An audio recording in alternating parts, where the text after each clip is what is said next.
So first I wanted to start off this video with a disclaimer because my guest audio was a little low, so I had to up the volume from the video, which means my voice is going to be a little bit louder. So I will probably highly recommend that you guys possibly might want to turn down your headsets or your phone just a little bit. Also, another thing I want to put in there is, yes, we all know Star-Lord is not the best character, so there was a little ragging going on there. I don't want Star-Lord mains to hop in here and be very angry with what we say, because it's something that's bound to gonna happen. Okay, guys. We had a good time making the video, and he loves the character. Trust me, he does. He loves the character.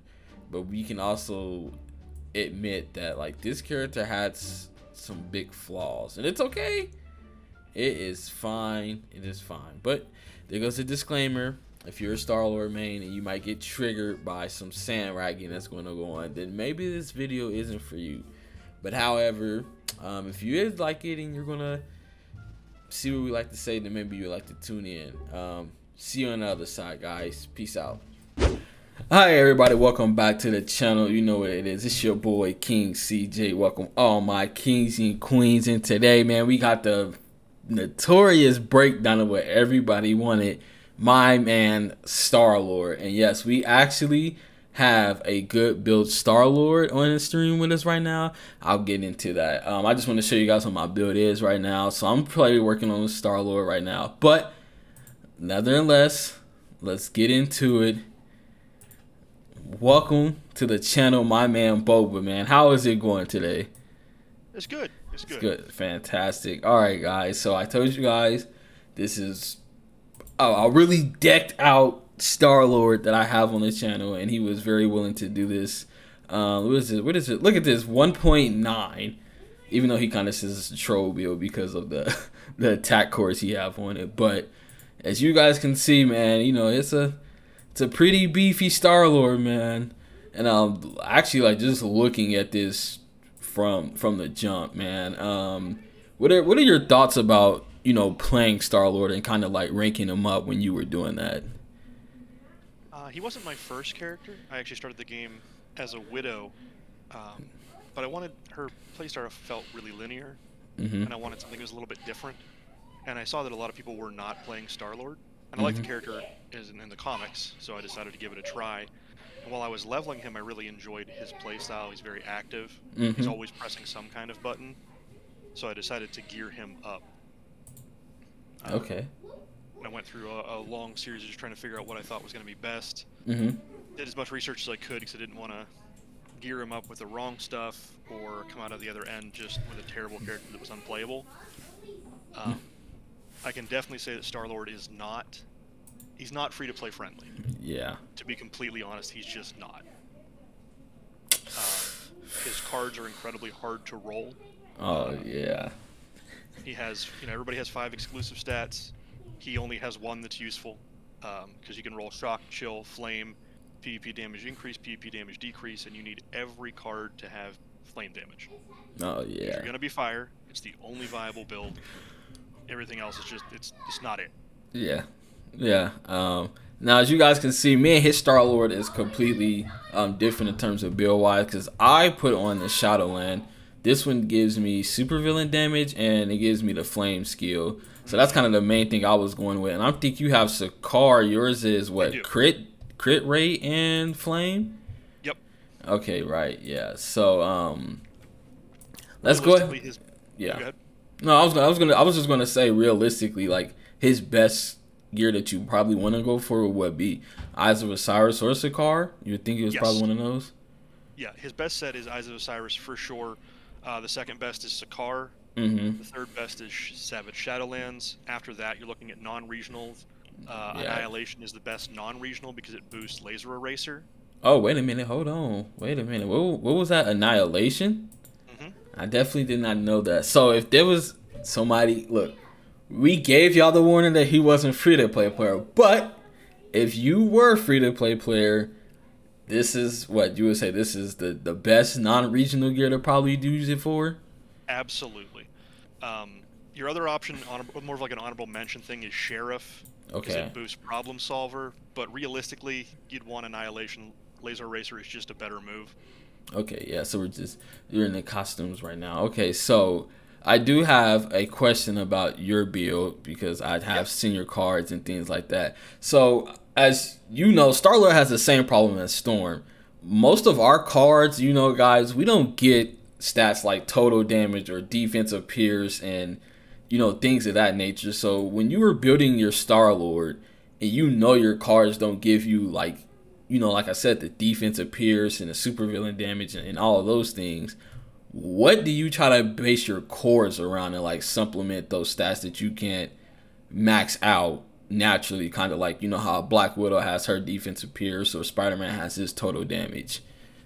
So I get questions on gear a lot, especially pertaining to Star-Lord. The way I look at gear in the game in general is it is all a puzzle, and everyone's trying to achieve very similar stats. Yeah. And you're gonna work with the pieces that you have to get the best result. To me, I went with crit, then crit damage, and then supervillain damage, primarily because you can feel every single one of those points as you gain them. Crit is the most important for Star-Lord because your goal immediately is to try to have enough crit to not have to use Pump It Up anymore.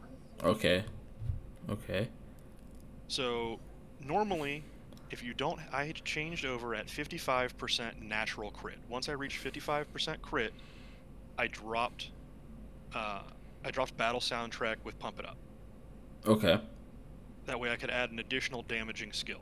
And I saw an immediate DPS increase once I reached that point and was able to drop Pump It Up because it doesn't do any damage. All it does is a short-term buff. You get a few seconds out of it, and that's about it. Okay. Yeah, I'm just looking at your Star-Lord, and I'm definitely seeing like a lot of red cores, seeing some crit rate and things like that. I watched some other videos about this, but when you play Star-Lord, because I know sometimes Star-Lord doesn't have like the highest damage, and so I know like some attack cores do try to work for him, but when you were like kind of searching for your red cores, were you trying to look for both attack and crit rating, or were you just trying to, because, you know, as a Storm player, our base damage is kind of like one of the highest in the game. So when we put our red cores on, you know, ours was just strictly try to go for crit rate because our attack isn't a problem. Do you feel like maybe Star-Lord's attack may be a problem, so you have to use the attack core? No, I don't. I actually, I put attack cores in when I have the opportunity to, when I no longer need the crit. Yeah. Until I got to, because I'm crit capped. Once I got there, I was able to start shaving off crit cores as I got better badges. So if I got a badge that had a little bit more crit on it, I could shave off a core. Okay. Yeah, a lot of mid-maxing stats around here. Yeah. Yeah, Star-Lord, yeah. Like I said in my free-to-play video, guys, Star-Lord, he can pump out damage when you build him right, but, you know, as a free-to-play player, the RNG on the cards and, you know, the stats you got at RNG, it can definitely be a head case. But Boba, he's definitely done work with him. I've seen him place really high in dark zones and Omega War, which is crazy to me when I seen that. I was like, wow. Let's be clear. High Omega War scores are nothing more than a whale player running into a bunch of players he shouldn't have had to fight. Yeah, definitely. It has nothing to do with anything else. It was just me one-shotting people that probably shouldn't be in the game with me. It's not fair to them. Yeah, I've definitely spoke about you in one of our YouTuber kind of competitive group chat that we have, and I let them know, I'm like, hey, like there are some bigger spenders out here who like really don't like Omega War because they're always fighting someone under them and it just doesn't feel right to them. And you're just one of those people in those cases, and I completely understand. I want to move over to the skill section now. Yes. What is the best skills that you think will utilize this, you know, Star-Lord's potential the best?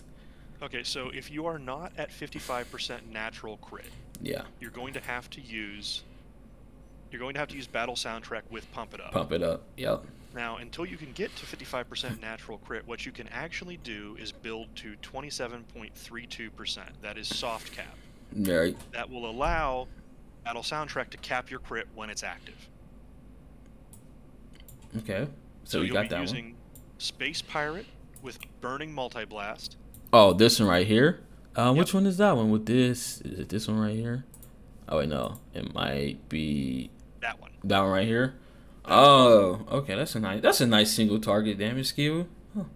It also helps to stack your burn very quickly, because your entire goal is to get burn active as quickly as possible and keep it up. Okay. So it's going to just give you a free 20% damage at all times. Okay, there we go. Yeah, I was not... I mean, I'm aware of that. So I just didn't know if, like, does the 20% like stack on top of each other? Like, can they go 20%, 40%, 60%? No. So it stays at the flat 20%? Yes. Okay. But the issue is you have to keep it up because it can fall off. Okay. Yeah, so... Yeah, because, Star-Lord does have a lot of flame attacks. That's kind of what I'm running right now in my set right now, if you guys can see it. Like, besides this battle track, everything I have equipped right now is, like, literally flame shot. So, Yes. that's what I usually have. That's the nice thing about his regionals is that it's going to give, at max rank, +6 to all flame skills, and you're going to equip all flame skills, ideally. Yeah, ideally, hopefully so. Okay, do you have any skills in here that is a bread butter? Like, even if you go to PvP versus PvE, like, what are some skills that you feel like you would never leave the house without it being equipped to you? Problem Solver is going to get used with Rapid Fire Spin in both PvP and PvE, although I highly recommend not taking Star-Lord to PvP. It will not feel good. He doesn't have an iframe. He's the only character in the game with 0 defensible major traits in his specialization tree. You can't make him more durable even if you wanted to.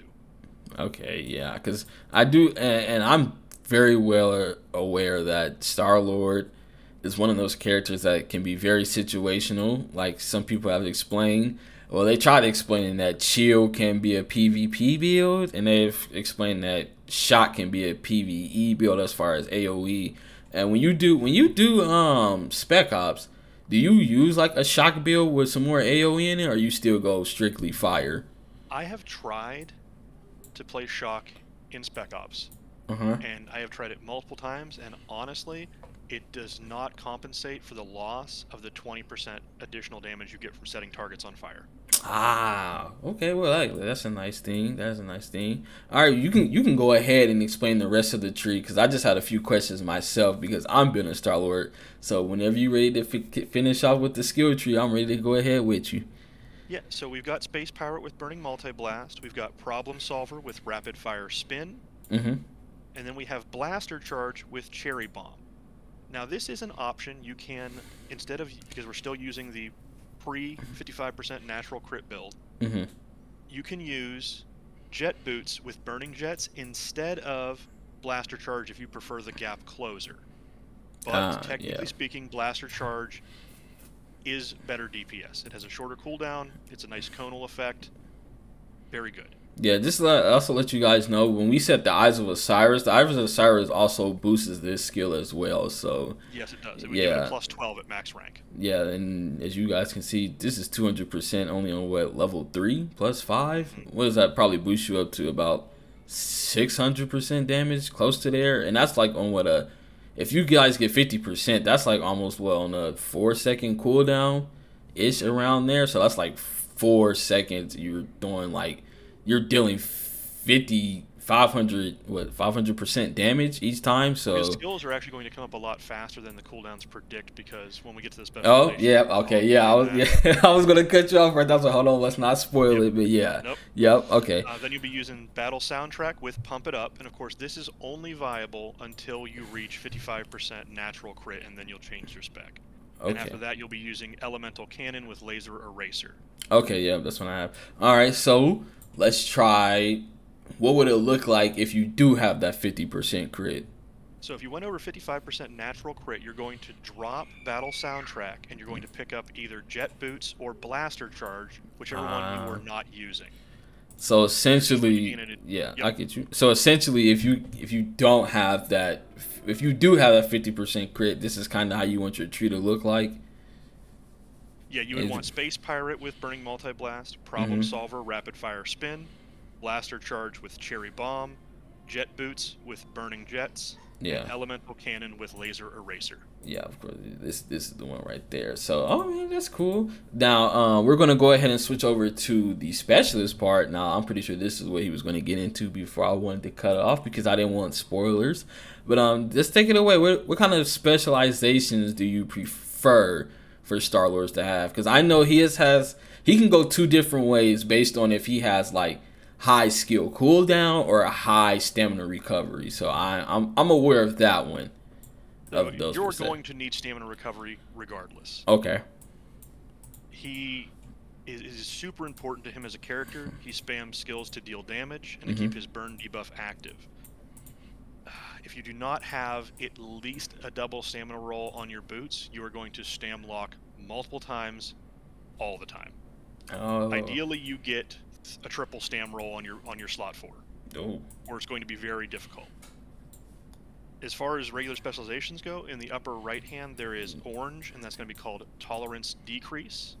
This is going to give you a flat type damage increase across the board. Of course, you deal flame damage, so that will help you. It's about 1.5% per point. Okay.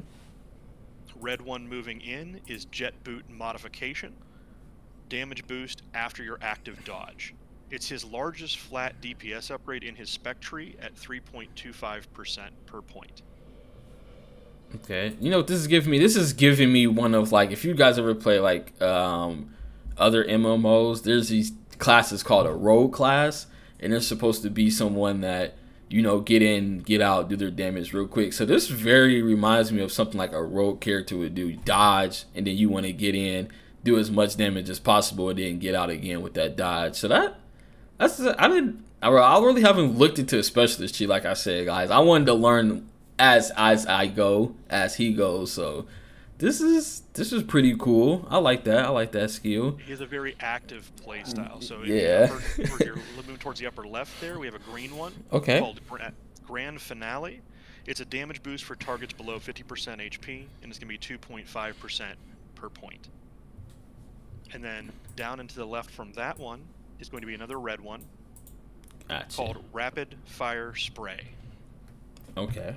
It reduces the remaining cooldowns after 5 skill usages at 5% per point. Now it also does include the skill that triggers it. So when you press the 5th skill, it still reduces the cooldowns of the 5th skill you pressed, because it is technically speaking on cooldown when it activates. Okay. Oh wow. Now, this is a point of contention amongst most Star-Lord players. You do not want to over-level that trait. It's one of the only ones in the game where you can't take it to 10. Okay. If you take it too far, you will start to stam lock yourself. You basically have to judge based on how much stamina recovery you have, and that will tell you how many points of rapid fire spray you can actually accommodate in your rotation. Okay. So when I had triple stam roll on my boots, which allowed me to take it to 7 with no issues. I never stam locked. Now with the addition of the companions, there are a lot of companions that you can level up just as collection bonuses that will give you additional stamina recovery. Mm-hmm. I could probably take mine to 9 now, although I have been spending my spec mats elsewhere. Okay. But I have currently 192% stam recovery on my Star-Lord, so it's basically impossible for me to stam lock myself. I'm always pressing a button. There's always something off cooldown. Ah, man, that sounds so nasty. Just spamming it. Wow. Yes. And always pressing a button. Very active.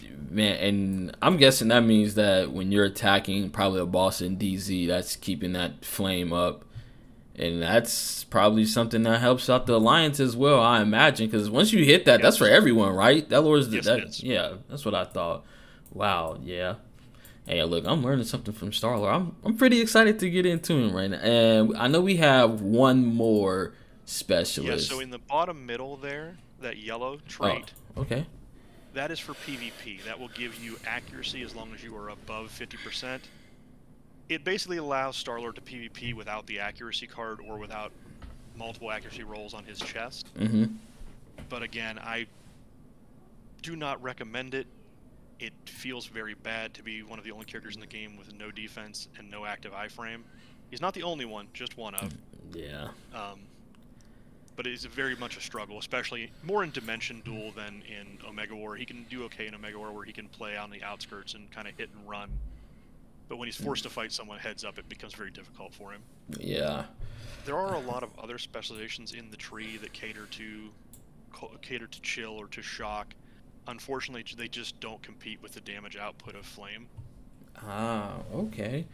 Well, cause I've seen some other people try to play around with shock class because that's more of his AoE more than his single target damage. So I just wasn't sure if like you probably tested any shock and you have any kind of because sometimes there's people out here on the game where you can't pick the build picks you. So, let's say a Star-Lord player does get that fortunate or unfortunate role that they have to use a regional gear that does shock.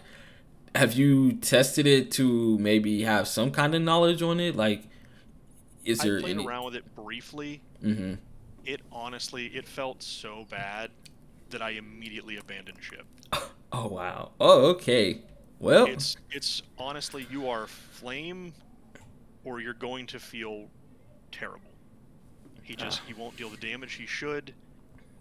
Even with the additional AoE per se of shock, Laser Eraser in flame, if you can aim it, is one of the best AoE abilities in the game. The cone is massive. It deals unbelievable damage. A prime example would be if I'm doing battle challenge, rank 30. I happen to get Loki and Laufey this week for my 30 because it's random. I'm able to dash through both of them, turn and laser eraser, and it kills them both in one laser eraser. Okay, yeah, that's nuts. About 3.5 seconds roughly to complete the stage. Wow, and here I am on my storm, taking about 20 seconds. That's rough. That's rough. Next one I want to talk about is the Omega cards because, like you said, I'm going to guess from what we've been talking about that Zola card might play a factor into those cards. So if you do not have crit on the set you're wearing, so if you're wearing Savage Shadowlands or Eyes of Osiris that do not come with crit naturally, you will probably need the crit card. Yeah, I think that's what you went ahead and said to me when I asked you about Shadowlands, and you said, yeah, that Zola card is. Let me show you what we were talking about, guys. It's a Zola card that comes with crit rate on it. So if you guys aren't having a Sakar, but you have other builds on it, then the Zola card is definitely something to look into. What are some cards that you tried to focus on with your builds? So interestingly enough, in the build I actually play with on a daily basis, I use no special cards. They're not required for Star-Lord. Yeah. I use the Hydra #2 set. All of them? Nope, I use Uncanny Avengers #19 out of the set, and Red Skull #3. So there's going to be the two cards on the left, the crit damage card, and then the attack card. Okay. I also use Midgardian #4, and I use Vote Loki #1, and Thor God of Thunder #13. And then I use Dark Zone #3. Wait, which one is Dark Zone #3? The 4-card set. Oh yeah, the 4-card set. Yep. I use Avengers World #10, and then Avengers #202. Avengers World. Oh, the super villain damage. Oh, okay. Yeah, 14% of that too. And you said the 202. Oh, so you probably went for the crit damage, attack, super villain damage. Yes.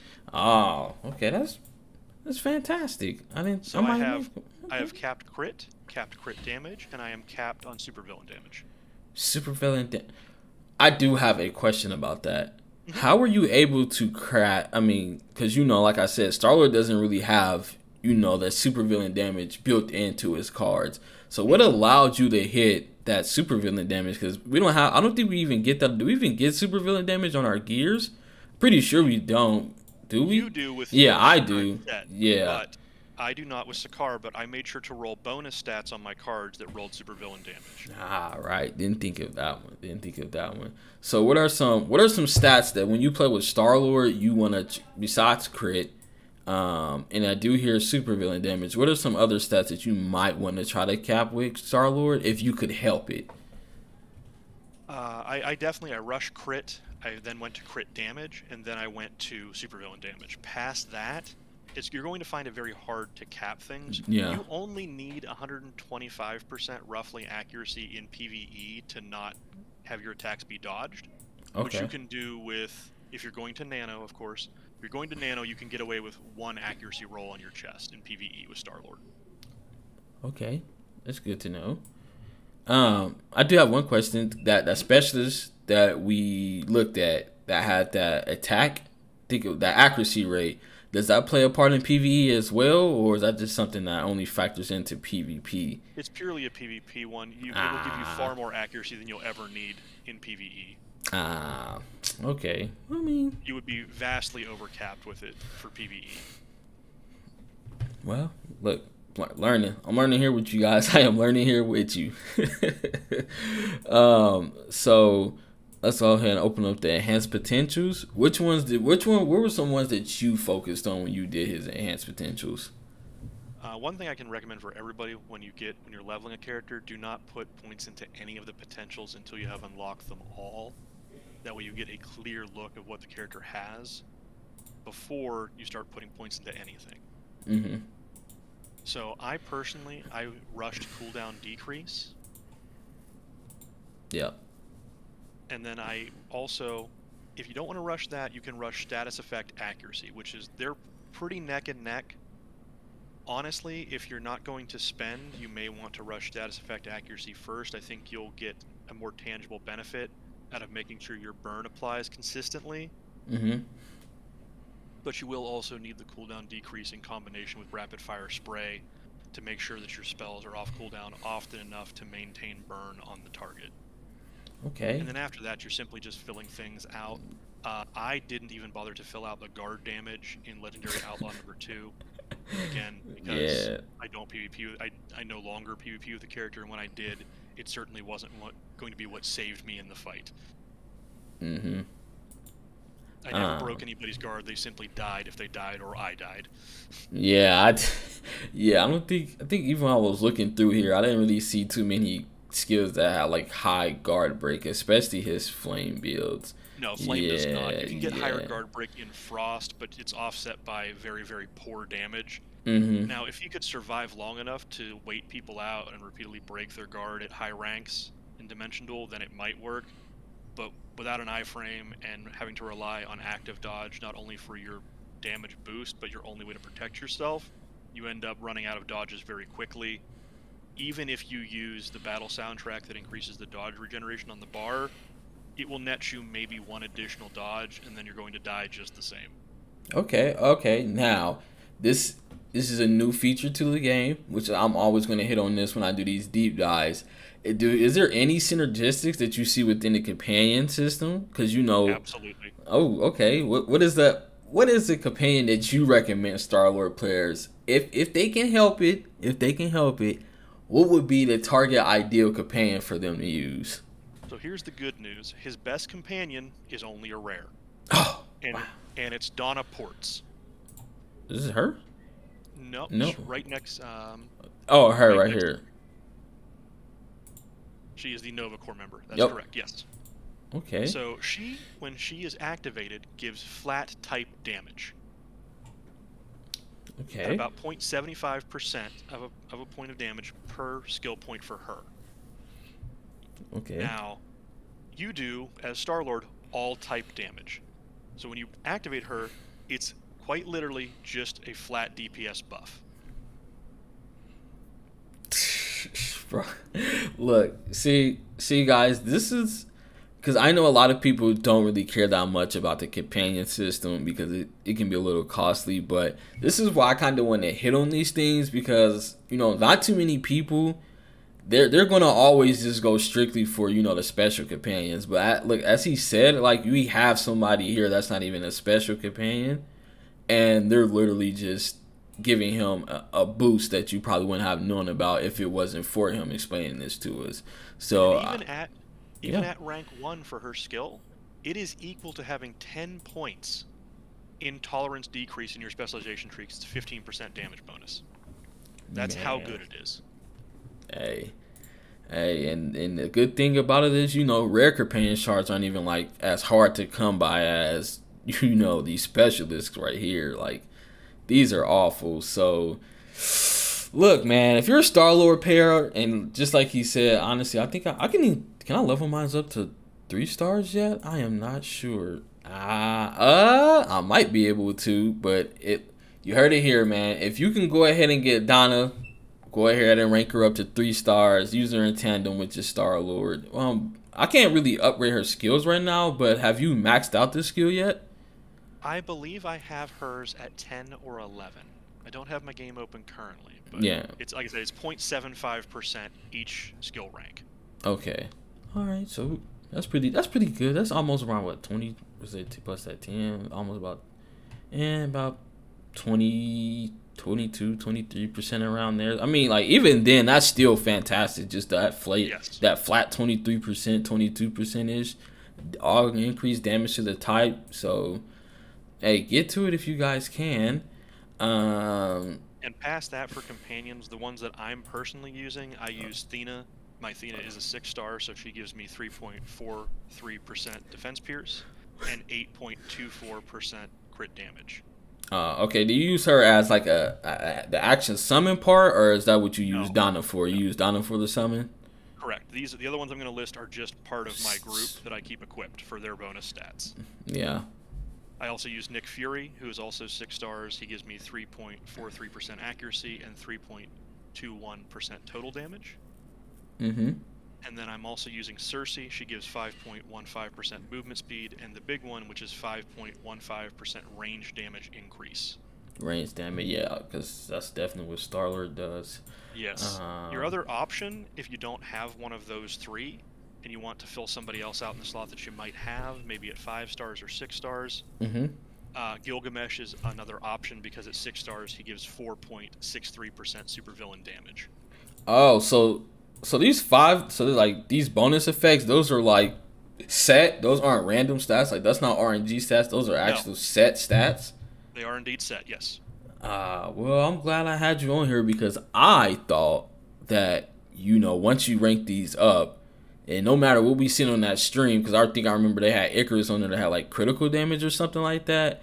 For a minute, I thought, oh, that was just critical damage on here. But what if I open it and I get like max damage rate? So I kind of thought, hey man, these companions might be a scam a little bit. Nope, all their bonus stats are in fact they're set, so you know what you're getting into. Oh, okay. Fortunately. Yeah, I know, right? Fortunately, because, I'm telling you, if I would have ranked one of these up to a 6-star all that time and effort, and I got max damage rate, I would have probably cried in the corner, man. Yeah, I would have been very disappointed.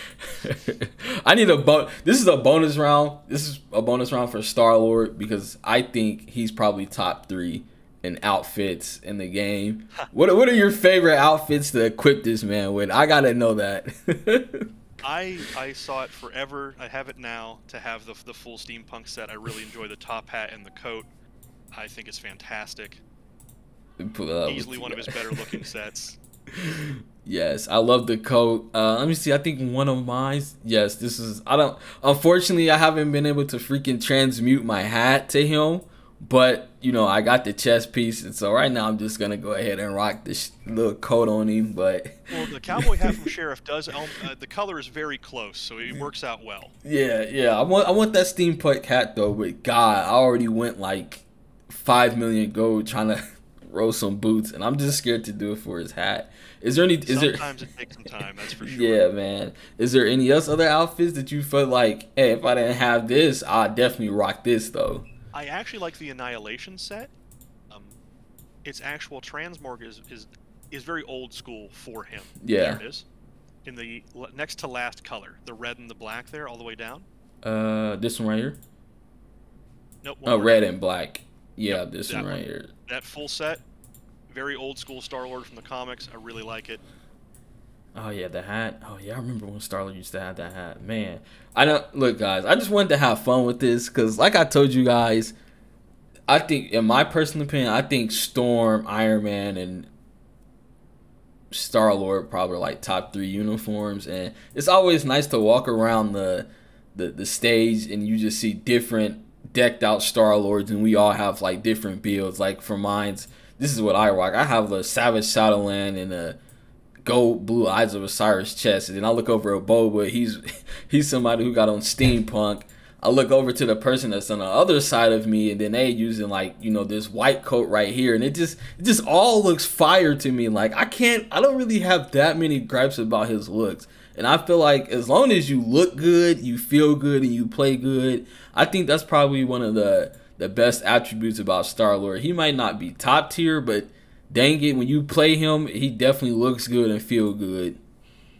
I will say this: I think if you put the money into him, yeah, or the time over a long portion of time, I will say that. I'll put it that way. Is that he's definitely top tier in PvE. Yeah, definitely. I have no problems out damaging whales of even bigger or similar size to me in flat out DPS contests. No problem at all.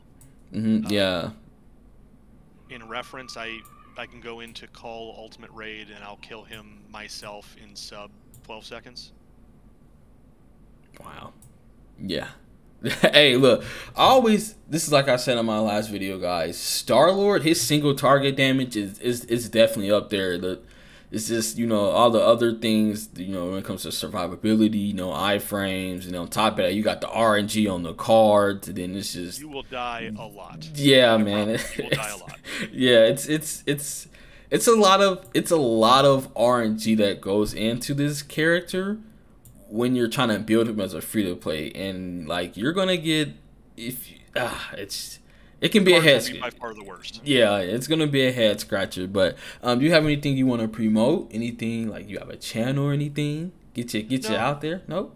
But I will tell people the biggest thing with Star-Lord is learning to manage your active dodge in fights to not only gain the most damage from your specialization, but to make sure that you don't die. Because you have to kind of play that razor's edge where I need to dash here to stay alive, but I also need to dash later to boost Problem Solver's damage or to boost Laser Eraser's damage.